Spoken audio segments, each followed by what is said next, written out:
practice test, listening test. This test has 3 parts. In each part, you'll hear a number of different extracts. At the start of each extract, you'll hear this sound. You'll have time to read the questions before you hear each extract, and you'll hear each extract once only. Complete your answers as you listen. At the end of the test, you'll have 2 minutes to check your answers. Part A. In this part of the test, you'll hear 2 different extracts. In each extract, a health professional is talking to a patient. For questions 1 to 24, complete the notes with information you hear. Now look at the notes for extract 1.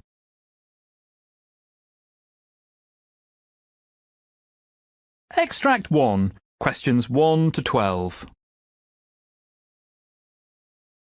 For questions 1 to 12, complete the notes with a word or short phrase. You now have 30 seconds to look at the notes.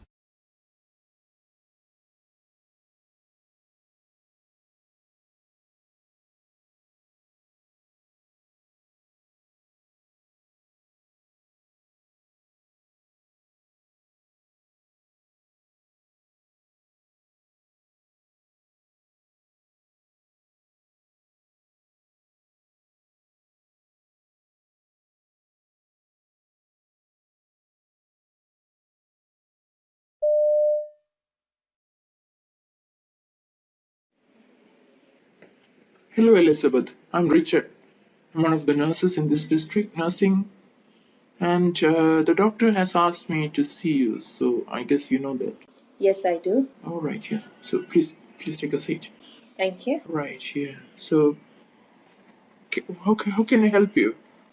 Well, nurse, it's kind of a bit complicated. I've got this problem with my back. All right. And it hurts very bad. All right, yeah. I've seen your case notes, and yes, I've seen that, yes. So, can you explain the situation you go through currently? Yes, sure. I experienced this discomfort and a very stiff feeling in my back. It's been long. All right. And I used to use some pain relief ointment to relieve the symptoms, but off lately... That's not working. All right, yeah. So, can you tell me when this started? It was 1.5 years ago when the pain started. All right. I was prescribed with some painkillers back then. All right, yes. And after 12 months, there was no relief in the pain. All right, so you have been taking the medicines consistently. All right, yeah, okay. Well, I could not stand up. Oh, okay. Right. For which I was later hospitalized for, say, 2 days. Okay. And I underwent some blood tests along with the barium meal. Oh, yeah. All right. Yeah, that's right. Yeah. So later, after 6 months, I was diagnosed with a tumor in my back. Oh, all right. Okay. Yeah. For which I underwent a surgery. And a small part of my bone that was removed. Okay. That's what was told to me. And I was also told the tumor was spread to my liver and my lower back. And now that was very sad, and I was worried about it. Right. So you said you were in terrible pain. Were you given some medicine for that? Yes, I was. Pethidine 3 times per day and some alternative modalities for pain relief. I tried acupuncture for, say, 2 months, which I discontinued later. Oh, so you felt that was not working? Yeah, it was not. Did you do something else for the pain? Yes, I did, and I am still doing it. I smoke marijuana. Marijuana? Yeah, dope. Okay. So that's not the ideal thing you should be doing. I understand, but... Right, yes. So what are your thoughts about what you are going through? That's the main reason I've come to you. Right, yeah. I've been depressed for quite a long time, and I've been going through this rough phase. And I feel anxious about my illness. Even I get this weird thoughts of ending my life. I considered suicide. I'm sorry to hear that. Yes, yeah. But I just want to get this over. Right, yes. I need help. Yeah, but Elizabeth, that's not the way out actually. I know. See, wanted to see you because, there are a couple of things that the doctor wanted me to discuss with you. Okay. And I would be arranging some counseling sessions for you. That would be great. Yes, so if that's fine with you, I can get that rolling in a few days' time. Yes, of course. And that's actually part of an ongoing modalities that the doctor wants for you. Okay. Right, and I can also try, some alternative modalities of pain relief. Okay. All right, and that would include many things, including acupuncture, acupressure, and yoga. I haven't tried it yet. Right. Will it be? Yes, it has helped many people who have, gone through things similar to what you go through. All right. So those things should be helpful, and that is, they don't have any side effects actually. And you should be seeing a specialist as well, if that's okay with you. That would be fine. Who would particularly help you through this phase of your life and help you to come out of what you are going through. Yes.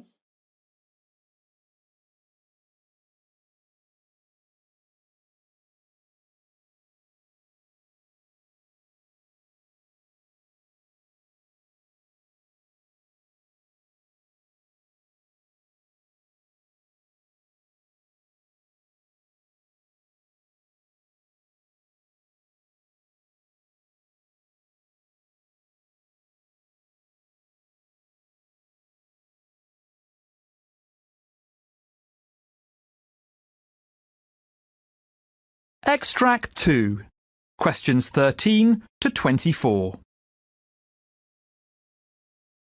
For questions 13 to 24, complete the notes with a word or short phrase. You now have 30 seconds to look at the notes.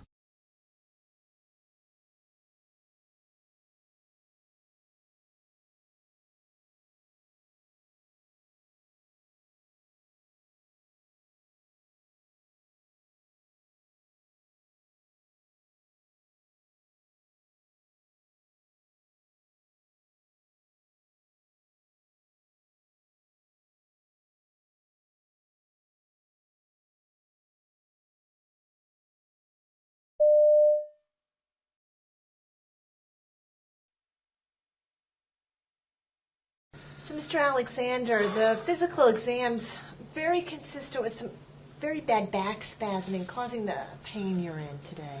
Well, I am in a lot of pain. I've been in a lot of pain for a little over a week now. That's why I went to the emergency ward, because it just was unbearable. So, and I'm not sleeping well neither from this. Yeah, you're exhausted. I am. Pain. Yeah. Extremely. Well, this back pain we can treat with some medication for the pain, something for the back spasm as well, exercises, and a heating pad to make you feel better. Most of the time, back pain will get better with this conservative treatment. Well, that sounds nice, doctor. I mean, it sounds okay, but what I was thinking is that maybe I should have an MRI done, because I think maybe something seriously is going on with my back. So, tell me about that. Well, I'm concerned that something is seriously wrong, like I may have a pinched nerve or a slip disc or something, and I figured an MRI could at least show if that's what's going on, or roll it out, and it'd be sort of like a peace of mind thing for me as well. So. Yeah, yes. I can see you're worried about it, and I would be too. But I have to tell you, the physical exam today shows nothing more than the back spasm. It has none of these red flags we worry about, such as the weakness in the leg, problems with the reflexes, or anything with this neurologic exam. It all came back normal today. You had no fever in the history and no problems that besides the pain that you're having from the lifting that you described. I know you're in a lot of pain and you're worried about it, but most of my patients get better with this conservative treatment. Is there something else you're worried about? Well, like I said, it's been a problem for over a week now, and I'm really concerned that something is wrong and that I'll never be able to work again, or I'll be disabled for the rest of my life. Yeah. I mean, doctor, look, I did some research on on my own. I went on the internet. I was reading up about, what people do for their back pains, and I saw this guy. Actually, I saw a couple people who swear that after an MRI, their back feels a lot better. Something to do with the magnetisms, I believe it's in the machines or something. Okay. And I hear of people using magnets to help with back issues and other pains. So I'm thinking, well, I can find out if something seriously is going on with the MRI, and at the same time maybe feel better because of the magnets that are going on in the machine. So that's why I'm asking you to give me a referral so I can get an MRI done. Yeah. I know you want to get better. I feel that from you. But the MRI's not been shown in the past to help alone, the magnetism. That's not something that it actually does. It's an imaging study. It just shows what's there. You mentioned you wanted an MRI while we were doing the physical, so I pulled out some information for you about it. All right. Because the MRI can cause some harm. And we don't want to do that. It's unnecessary when you have this type of spasming pain. A study shows that with people who get MRIs within the first month of having back pain are 8 times more likely to have surgery. And I don't think you're a candidate or we want you to have surgery at this point. No, I don't want surgery at this point. I don't want surgery at any point. Right. I just want my back to get better, and so I figured this MRI could, show me if, anything's going on, and maybe the magnets would help. But you're saying that that's pretty much a myth. No. I see back pain a lot, and most of my patients get better within 4 to 6 weeks with this conservative treatment we mentioned with the medication and exercises and heat. What do you feel about that? Well, it doesn't look like you're going to give me an MRI referral, so I'll try it.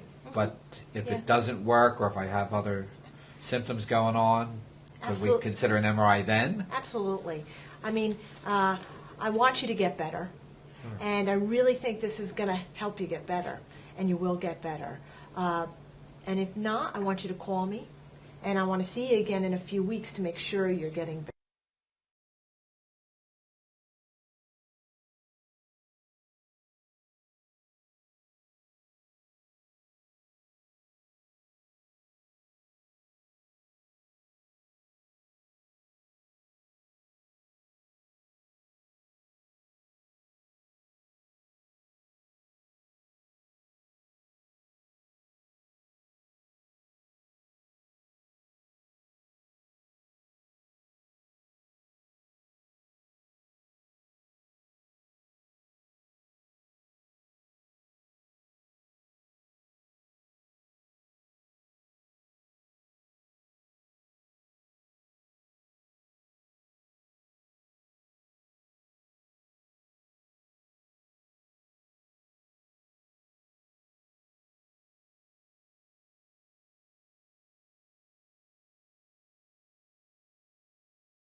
That is the end of Part A.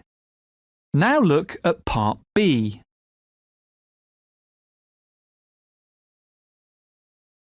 Part B. In this part of the test, you'll hear 6 different extracts.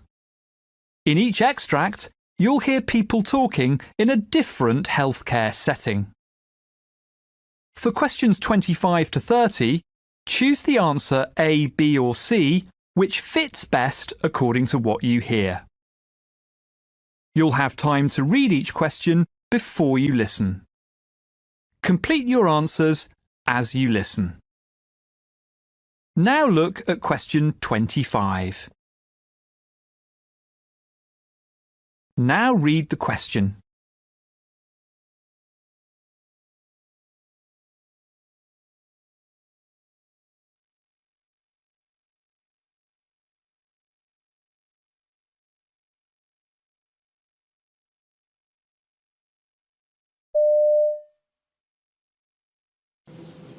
Okay, your order sheet is in your chart. It's under the tab that's labeled Physician's Orders. You're going to check these orders against your paper MAR. There's 2 pages to your paper MAR, your routine medicines and your PRN medicines. So first check your patient's name, Sally Gunter, Sally Gunter. Okay, then check for the date of birth, 5/8/41, 5/8/41. The next thing you want to look at is allergies. Sally is allergic to penicillin. Your allergy is penicillin. And you want to go down and you want to verify every medicine that they have. So on the orders, it's potassium chloride, 40 milliequivalents, PO 3 times a day. Potassium chloride oral liquid, 40 milliequivalents, PO 3 times a day. K-Flex, 250 milligrams, PO every 6 hours. K-Flex, 250 milligrams, PO every 6 hours. Norvasc, 5 milligrams, PO twice a day. Norvasc, 5 milligrams, PO twice a day. Prilosec, 20 milligrams, PO daily. Prilosec, 20 milligrams, PO daily. When you're looking at your physician's order, make sure it has a date, a time, and a physician's signature. Sally Gunter also has a PRN order of clonidine, 0.1 milligram tablet every 6 hours, PRN for diastolic blood pressure greater than 90. Clonidine, 0.1 milligram tablet, PO every 6 hours, PRN for diastolic blood pressure greater than 90. Now all your routine meds and your PRN meds are checked against your physician's order sheet. The next thing you want to do is to look here. Number 1 is compare your order sheet to your MAR and then your initial once verified. So you would sign your initials that you verified these medicines. Question 26. Now read the question.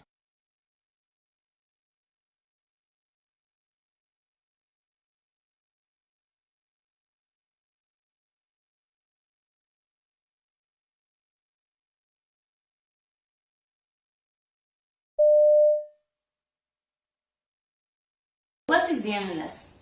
If I have a fearful thought that I could ultimately lose everything, then it's not going to move me forward. It's not going to help me think clearly. It's not going to help me, move forward and take the actions that I need to take. It can kind of limit me and make me feel like I don't want to do anything because I'm scared to do anything. But what I have found, and this is what I do all the time, is when I'm having a fearful thought, I know that I can't not think about something. Because the more you try to not think about something, the more you're just going to think about it. So you have to replace that thought. And what I replace that thought with is, how can I use this fearful thought or use this fearful event to make me a better person, a better nurse, and to learn from this experience? I'm happy to share this with you so that you can, hopefully learn from my mistakes. So what happened was I realized that I made the mistake, and not only had I made the mistake once, I had actually done it the first time I administered the medication as well. So I thought about it and I was like, okay, well, of course I have to do an incident report. With the mistake, I'm going to show her that I can, not only take care of the situation and have her trust me with her patients, but she can also see that I'm a very confident person and that this mistake won't happen again. So I went to her and I said, I told her the mistake, ultimately told her what happened, and, it was a mistake, and we examined it, and, she asked me a few questions, and it was an uncomfortable situation, but what I realized was that I came out of that as well as I possibly could have. Having the lack of confidence, you can replace that with, no matter what happens, I will build from this and I will learn from this and I will ultimately become a better person. So guys, it's all about replacing those fearful thoughts with thoughts that are going to serve you. Question 27. Now read the question.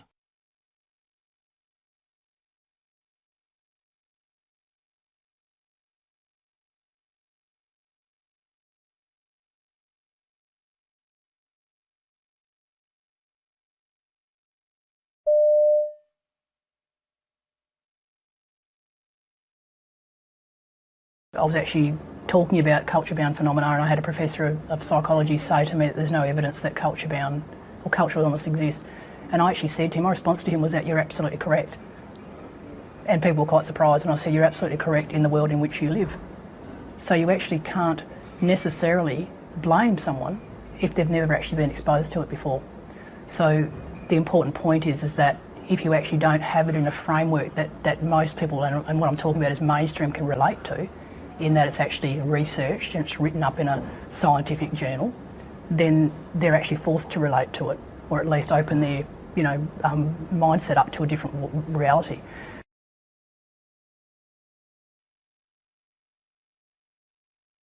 Question 28. Now read the question.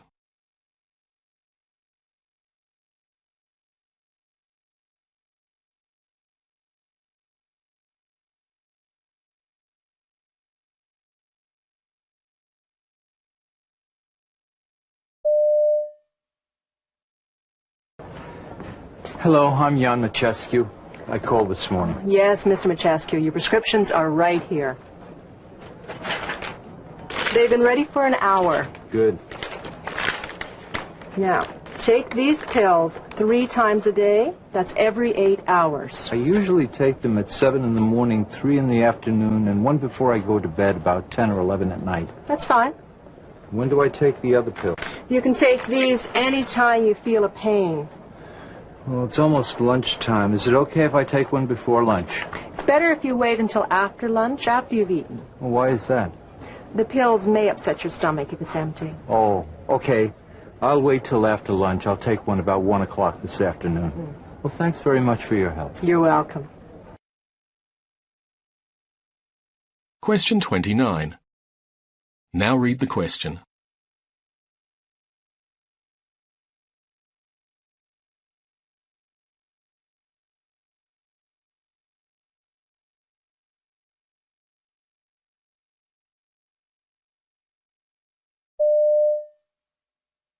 Right, I'd like to tell you about all the patients on this ward, starting with bed 1.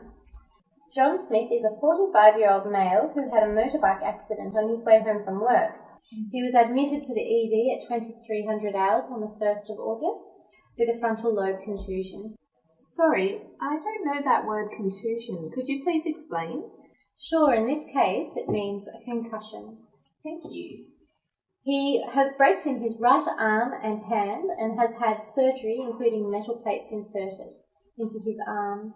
He also has deep grazes on his left knee and ankle and stitches in his right hip and shoulder. Stitches in the right hip and shoulder? Yes, that's right. All dressings have been changed this morning at 900 hours. He's on a self-administered morphine drip and he's also on an antibiotic drip. He has had injections to prevent blood clotting and his pain is quite manageable with the medication he's on.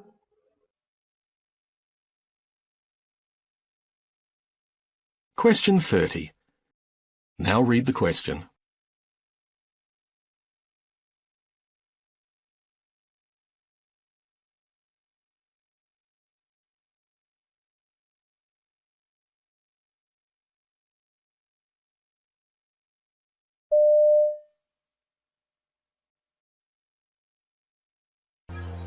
I worked for this man called Graham. That wasn't his real name.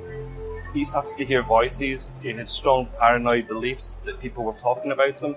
He had to come into hospital, and the main way of actually helping overcome that loneliness and isolation as a result of his experiences was to really enter his world, to develop a shared model, a shared understanding of how these experiences shaped his beliefs and how that made him feel both emotionally and how he reacted behaviourally by avoiding a whole range of situations. It makes me feel really good actually, and it gives me a tremendous source of satisfaction that actually by relating to somebody, by understanding somebody, that you can actually empower them and help them recover.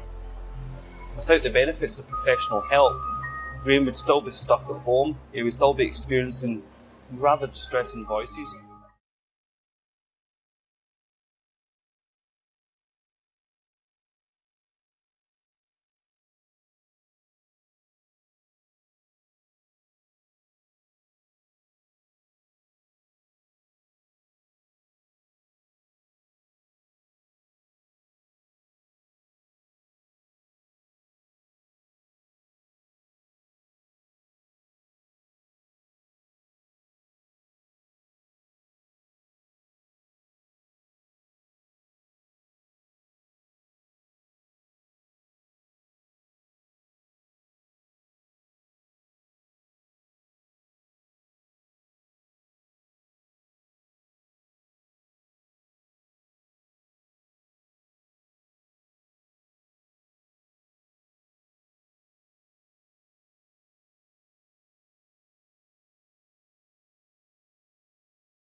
That is the end of Part B.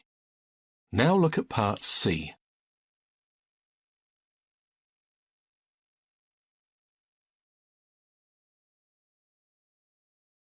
Part C. In this part of the test, you'll hear two different extracts. In each extract, you'll hear health professionals talking about aspects of their work. For questions 31 to 42, choose the answer A, B or C which fits best according to what you hear. Complete your answers as you listen. Now look at Extract 1. Extract 1, questions 31 to 36. You now have 90 seconds to read questions 31 to 36.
As a physiotherapist of 22 years, I've been asked all sorts of questions, but the one I hear most often is, can physiotherapy help my condition?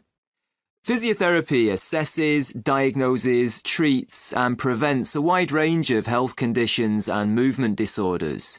It helps reduce pain and repair damage while increasing mobility and improving quality of life. In some instances, it can be an effective replacement for surgical intervention. Obviously, not all conditions can be cured by physiotherapy alone, but help it can certainly do. So today, I'd like to focus on a condition that still creates controversy when mentioned alongside physiotherapy, and that is scoliosis. Can physiotherapy make an impact on someone suffering from this condition, in particular mild to moderate scoliosis? Let's find out. Scoliosis isn't always easy to treat, but understanding this condition and its related issues will help a physiotherapist determine the best possible options. A scoliotic spine has one or more curves to either side exceeding 10 degrees. It can resemble a C or an S shape. What makes it difficult to treat is that the majority of cases have no known cause. Two specific types are easier to deal with, however: structural scoliosis, which results from the development of the musculoskeletal system, and functional scoliosis, which occurs from muscle imbalances, leg length discrepancies, and inflammation of the tissues. These both have definite causes, allowing us to create an individualized and comprehensive treatment plan.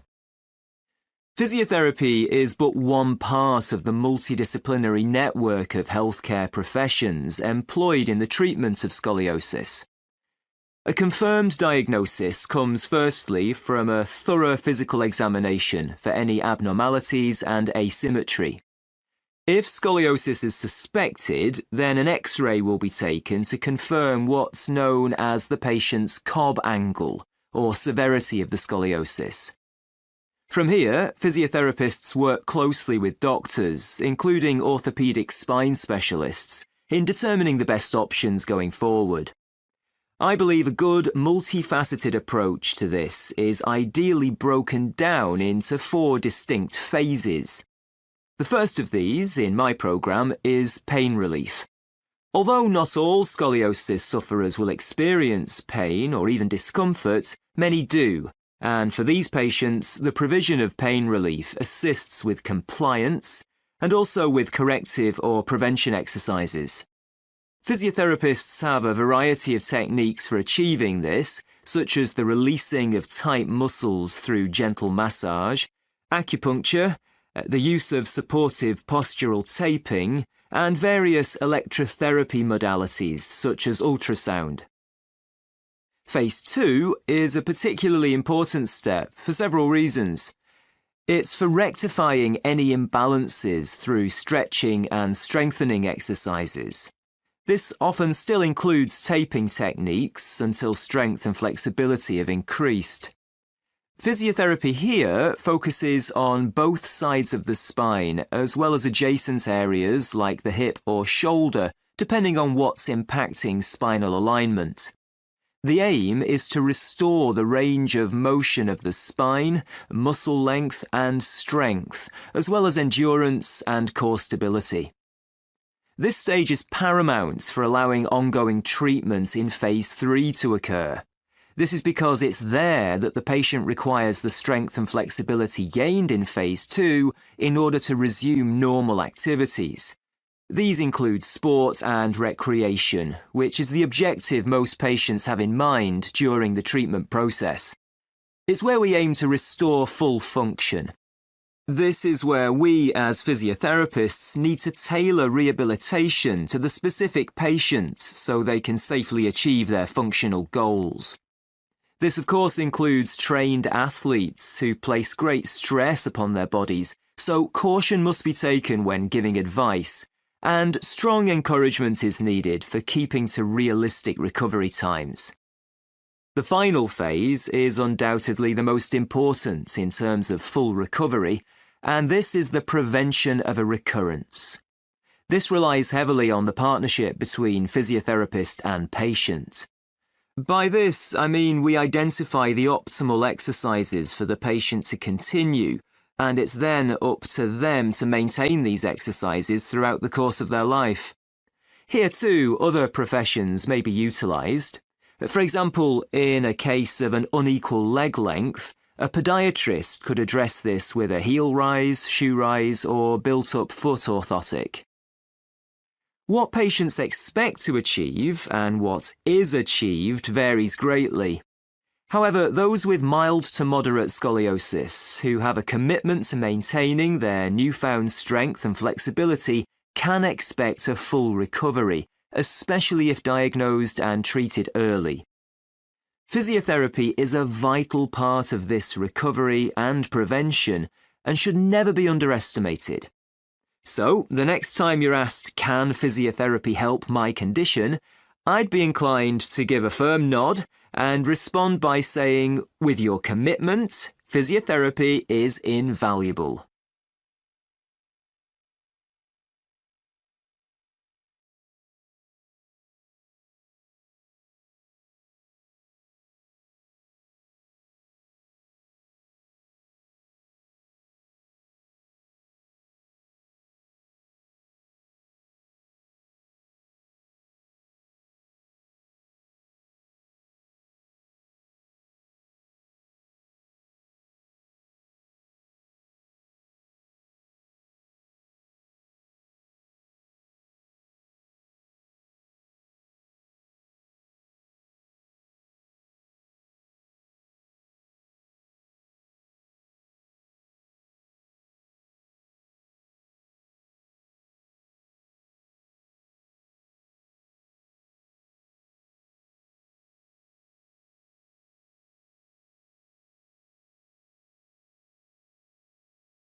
Now look at Extract 2.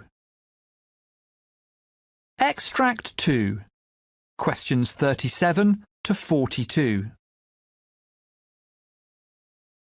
You now have 90 seconds to read questions 37 to 42.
Tell me a little bit about the progress in the plant-based movement recently. There's been tremendous progress, particularly in the health field. At least that's certainly my perspective. So in the States, there's just been a real surge, a real tipping point in terms of the plant-based nutrition movement. There are now entire conferences. There's an international plant-based nutrition healthcare conference.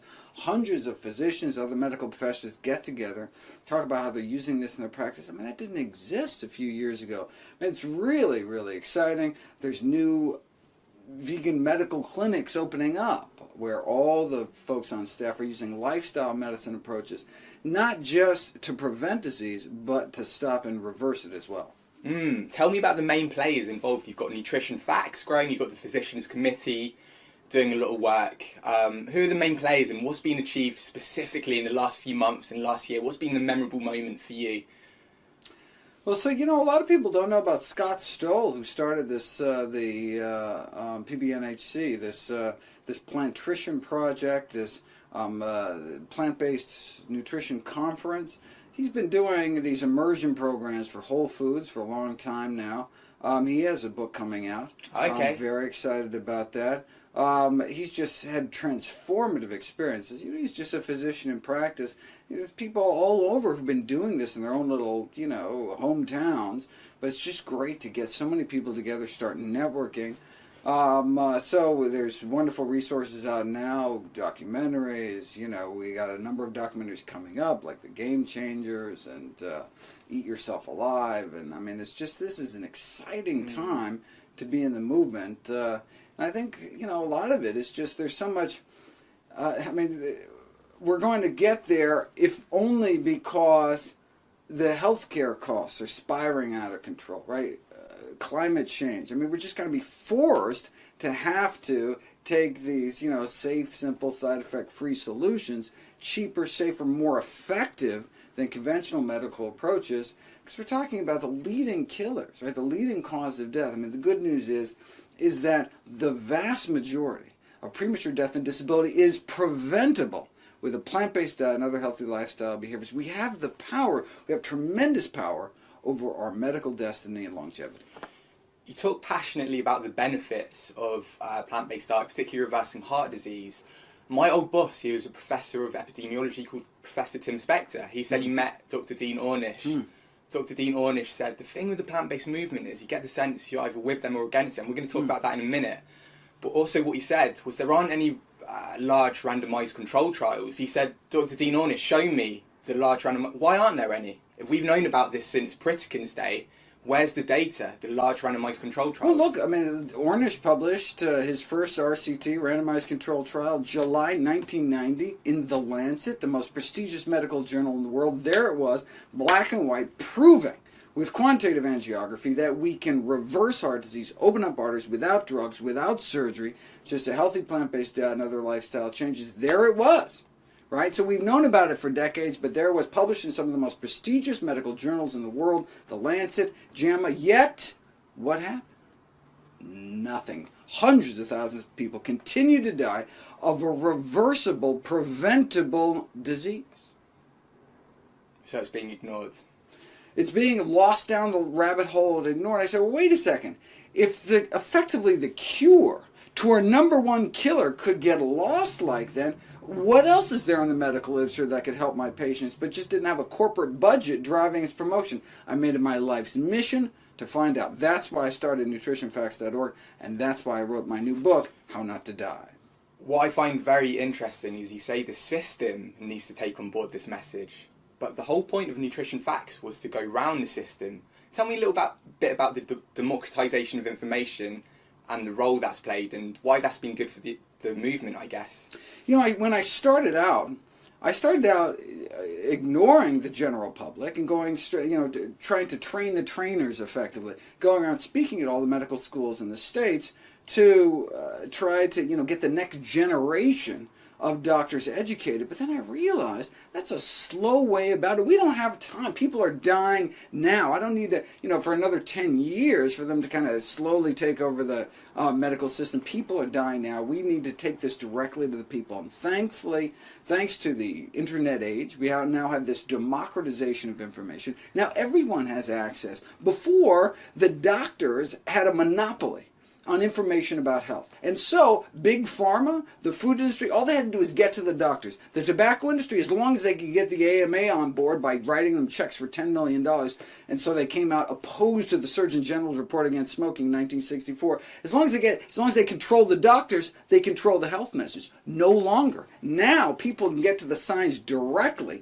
educate themselves, and we can't wait until society catches up to the science because it's a matter of life and death. USDA, I've read their mission is to expand markets for agricultural products. But at the same time, they're coming out with the dietary guidelines. Is that one of the challenges you have in the States? The USDA has an inherent conflict of interest. The U.S. Department of Agriculture, look, the same thing happened here in Great Britain, right? There was the Ministry of Food and Forestry, right? And then the mad cow debacle came, and they basically dissolved the department, right? Put food safety in charge of, medical professionals in charge of food safety instead of agricultural professionals. Same conflict of interest exists in the States. U.S. Department of Agriculture has this dual mission to promote agricultural products. That's what they're there for. But also, we put them in charge of food safety, meat inspections, helping to come up with the nutrition guidelines. So when it comes to eat more messaging, the message is clear. Eat more fruits and vegetables. There it is, right there in black and white in the dietary guidelines. But what about eat less messaging? Then there's a conflict. So what do you get? Instead of eat less meat, eggs, dairy, junk, what do they say? Eat less saturated and trans fatty acids, things like that. Biochemical components, right? Because they don't want to mention foods because that's too politically unpalatable. But they'll mention vegetables, they'll mention fruits.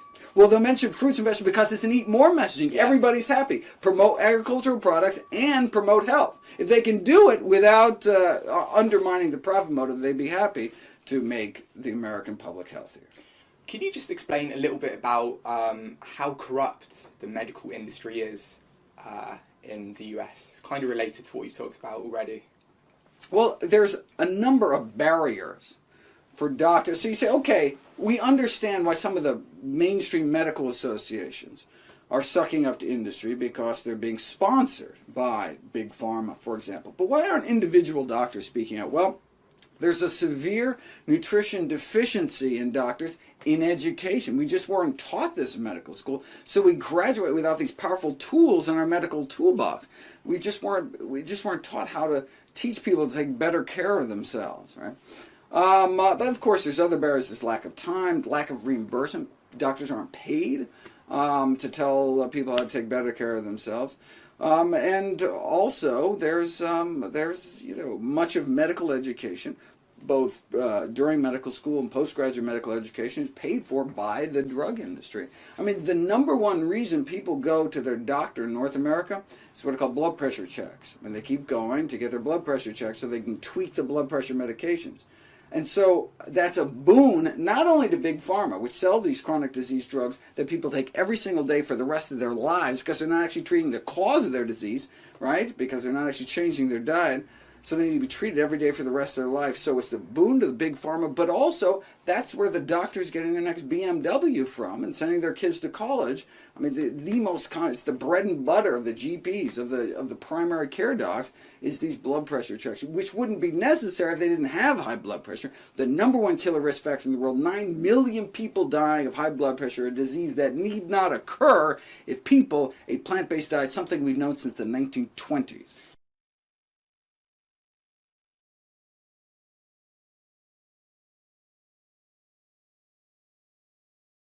That is the end of Part C. You now have 2 minutes to check your answers.